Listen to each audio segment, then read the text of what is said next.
Hello guys and welcome back to best car picks. നമുക്കറിയാം മഹീന്ദ്ര എന്ന് പറഞ്ഞ കമ്പനി ഇന്ത്യയിൽ ഇപ്പോൾ ഒരു ഓട്ടോമൊബൈൽ റെവല്യൂഷൻ തന്നെയാണ് നടത്തിക്കൊണ്ടിരിക്കുന്നത് എന്ന് വേണമെങ്കിൽ പറയാം. അവരിറക്കുന്ന എല്ലാ വാഹനങ്ങളും ഹിറ്റാണ് ആൻഡ് എല്ലാ വാഹനങ്ങളും ഇൻഫാക്ട് നല്ലതാണ്.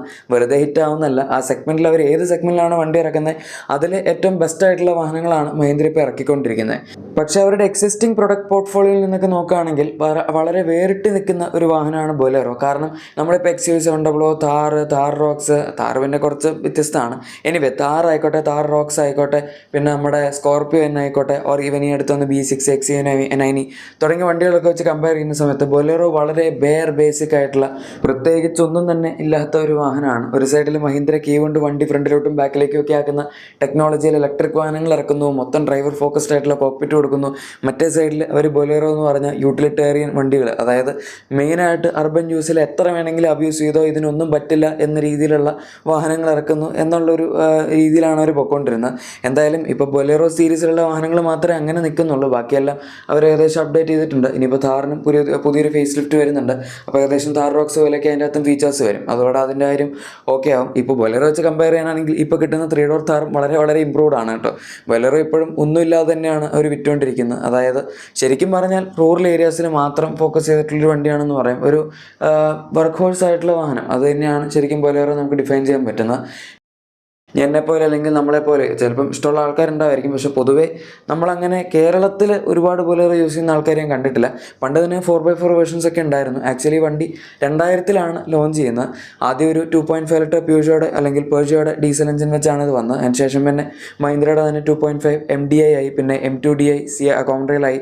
അത് കഴിഞ്ഞ് ഇപ്പോൾ ലേറ്റസ്റ്റ് ആയിട്ട് BS6 ഫോമിൽ ഈ വണ്ടി 1.5 ലിറ്റർ MHOK 75 എന്ന് പറഞ്ഞ എഞ്ചിനിലാണ് വരുന്നത്.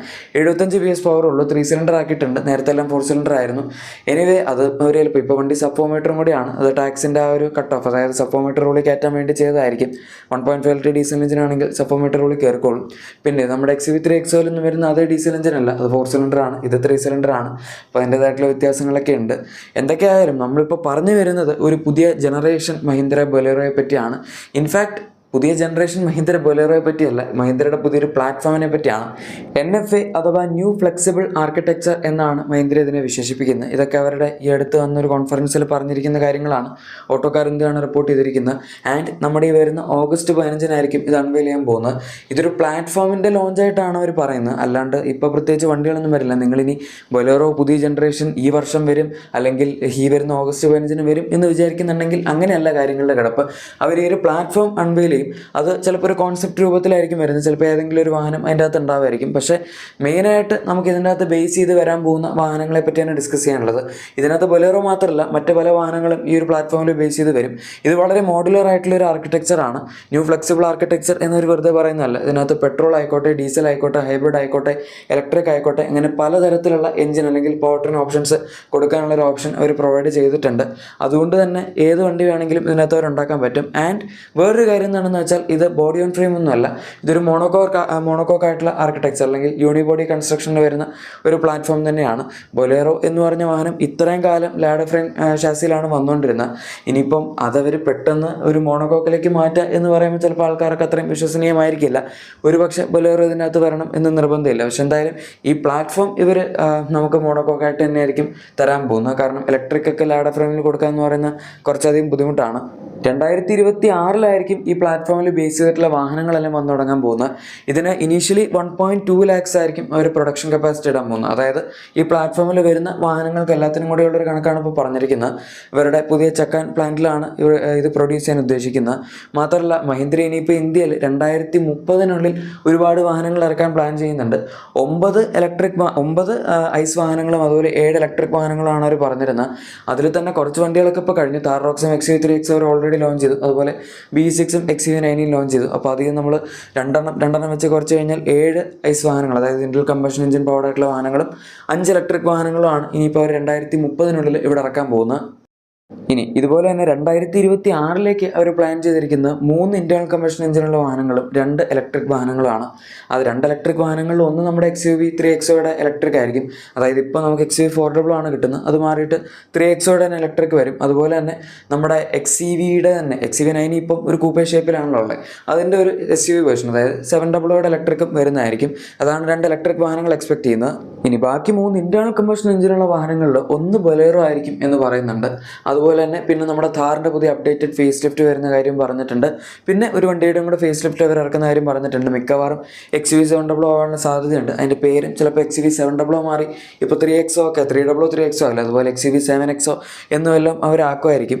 ഇത്രയൊക്കെയാണ് അവരിപ്പം ഈ ഒരു അടുത്ത കാലത്തിനുള്ളിൽ പ്ലാൻ ചെയ്ത് വെച്ചിരിക്കുന്നത്. ഈ പ്ലാറ്റ്ഫോം വരുന്നത് വളരെ നല്ല കാര്യമാണ്. നമുക്കറിയാം മഹീന്ദ്ര ഇപ്പോൾ ഒരുപാട് ഇന്ത്യക്ക് വേണ്ടി പണിയെടുത്തുകൊണ്ടിരിക്കുകയാണ്, അതായത് വണ്ടികൾ ഇറക്കുന്നതിൻ്റെ കാര്യത്തിൽ.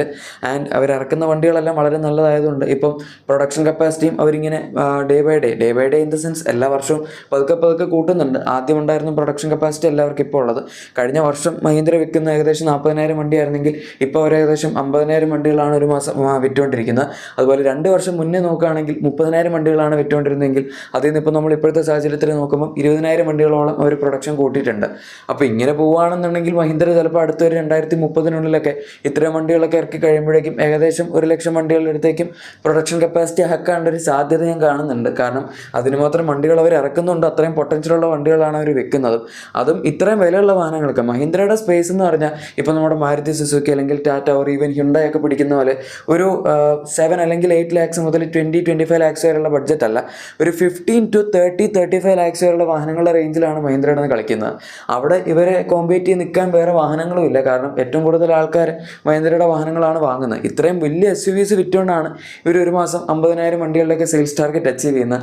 അതാണ് അവിടെ ഏറ്റവും വലിയ രസം. ഇനിയും ഇത്രയും വലിയ വണ്ടികൾ തന്നെയാണ് വരാൻ പോകുന്നത്. ഇവരുടെ ഇപ്പോഴത്തെ എൻട്രി ലെവൽ വാഹനം എന്ന് പറയുന്നത് തന്നെ XUV3X ആണ്. അതും ഒരു സപ്പോമീറ്റർ SUV ആണ്. ആൻഡ് അതിന് താഴേക്കൊന്നും വരുന്നില്ല. മഹീന്ദ്ര പിന്നെ അതിന് താഴേക്ക് ഇറക്കാൻ ശ്രമിച്ചിട്ടുള്ളതെല്ലാം ഫ്ലോപ്പ് ആയതുകൊണ്ടായിരിക്കാം അവർ അങ്ങോട്ട് പോകാതെ. അവിടെ പ്രോഫിറ്റ് മാർജിനും കുറവാണ്. അപ്പോൾ പിന്നെ കുറച്ച് വലിയ വണ്ടികൾ ഇറക്കി അവർക്ക് പ്രോഫിറ്റും കൂടുതൽ ഉണ്ടാക്കാൻ പറ്റുന്നുണ്ട്, സെയിൽസും കൂടുതൽ ചെയ്യാൻ പറ്റുന്നുണ്ടെങ്കിൽ ഉറപ്പായിട്ടും അതിനെയായിരിക്കുമല്ലോ ഫോക്കസ് ചെയ്യുന്നത്. സോ അതാണ് മഹീന്ദ്രയുടെ ഇപ്പോഴത്തെ സ്ട്രാറ്റജി. എന്തായാലും അടുത്ത 2026 ആകുമ്പോഴേക്കും 2 വാഹനങ്ങൾ താർ റോക്സിൻ്റെയും അതുപോലെ XUV3XOയുടെയും രണ്ടിനെയും പ്രൊഡക്ഷനും അവർ കൂട്ടുമെന്ന് പറഞ്ഞിട്ടുണ്ട്. 3000 വണ്ടികൾ വെച്ച് കൂട്ടും എന്നാണ് പറഞ്ഞിരിക്കുന്നത്. എഗെയിൻ അതും വളരെ നല്ലൊരു അഡീഷനാണ്. കാരണം വണ്ടികൾക്ക് വെയിറ്റിംഗ് പീരീഡ് കൂടുന്നതനുസരിച്ച് ഇവരുടെ പ്രൊഡക്ഷൻ കപ്പാസിറ്റിയും അതിനനുസരിച്ച് തന്നെ കൂട്ടി വരുന്നുണ്ട്. അതുകൊണ്ട് തന്നെ പണ്ട് മഹീന്ദ്രയുടെ വണ്ടി ഇറങ്ങുന്ന സമയത്ത് 2 വർഷം 3 വർഷം വരെയൊക്കെ വെയിറ്റിംഗ് പീരീഡ് ഉണ്ടായിരുന്ന കാലത്ത് ഇപ്പോൾ അത് ഏകദേശം 1 വർഷം വരെയൊക്കെ ആക്കി കുറച്ചിട്ടുണ്ട്. ഇനിയിപ്പോൾ വരും കാലങ്ങളിൽ അവർ പ്രൊഡക്ഷൻ കപ്പാസിറ്റി കൂട്ടുമ്പോൾ 2-3 മാസമൊക്കെ ആവുമായിരിക്കും. അവർ പുതിയൊരു വണ്ടി ഇറക്കുന്ന സമയത്താണെങ്കിലും അതിൻ്റെ ഒരു ഡെലിവറി അല്ലെങ്കിൽ വെയിറ്റിംഗ് പീരീഡ് എന്ന് പറയുന്നത്. എന്തായാലും നിങ്ങൾ ഏത് മഹീന്ദ്ര വാഹനത്തിന് വേണ്ടിയാണ് കാത്തിരിക്കുന്നത് എന്ന് തീർച്ചയായും താഴെ കമൻസിൽ പറയാം. അതുപോലെ ഈ ഒരു പുതിയ പ്ലാറ്റ്ഫോമിനെ പറ്റിയുള്ള നിങ്ങളുടെ അഭിപ്രായം താഴെ കമൻസിൽ പറഞ്ഞേക്കാം. നിങ്ങളുടെ എക്സിസ്റ്റിംഗ് വാഹനത്തിന് എന്തെങ്കിലും ചെറിയ ആക്സസറീസോ ക്ലീനിങ് പ്രൊഡക്ട്സോ ഒക്കെ വേണമെന്നുണ്ടെങ്കിൽ തീർച്ചയായും നമ്മുടെ ഡിസ്ക്രിപ്ഷൻ അല്ലെങ്കിൽ പ്രൊഡക്ട്സ് ടാഗ് ചെക്കൗട്ട് ചെയ്യുകയാണെങ്കിൽ അത് നിങ്ങൾക്ക് ലഭിക്കുന്നതായിരിക്കും. വീഡിയോ ഇഷ്ടപ്പെട്ടെങ്കിൽ മറക്കാതെ തന്നെ ലൈക്കും സബ്സ്ക്രൈബും ഷെയറും കൂടെ ചെയ്തേക്കുക. കാരണം നമ്മളിപ്പം 1 lakhനോട് എടുത്തുകൊണ്ടിരിക്കുകയാണ്. നമുക്കത് എത്രയും പെട്ടെന്ന് ആക്കാൻ പറ്റുമെങ്കിൽ വളരെ സന്തോഷം. Thank you for watching my video and good bye.